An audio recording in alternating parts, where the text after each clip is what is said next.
François Legault avait promis de soulager le portefeuille des Québécois. 5,9 milliards sont dédiés aux particuliers. Pas de chèque, pas de cadeau. Le ministre des Finances opte plutôt pour une réduction des taux de cotisation au régime des rentes du Québec et au régime québécois d'assurance parentale.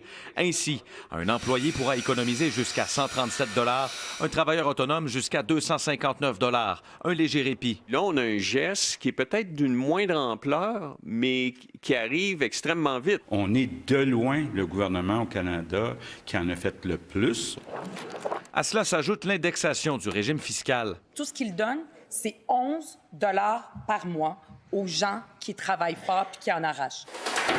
Québec saupoudre 59 millions de dollars pour de l'adaptation de domicile, le programme Réno-Région, de l'aide d'urgence en itinérance et pour de l'intervention psychosociale.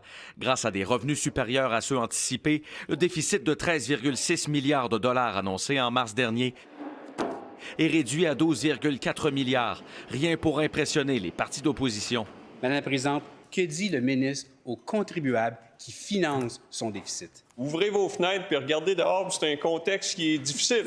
Il y a eu 20 gouvernements du Québec qui ont eu un plus gros déficit. Est-ce que le premier ministre est à l'aise avec son 12,4 milliards de déficit? Est-ce qu'il est en train de dire aux Québécois qu'il est fier de ça? Les chiffres que je lui donne, 20 fois c'était pire que nous autres. Puis ça, c'est en monnaie canadienne, c'est pas en monnaie québécoise.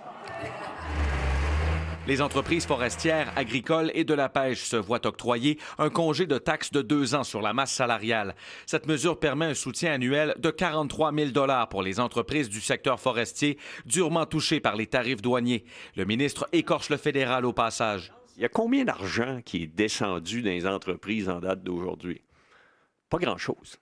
Nous, on arrive avec une mesure effective, janvier 2026. La CAQ refuse de couper la taxe sur l'essence.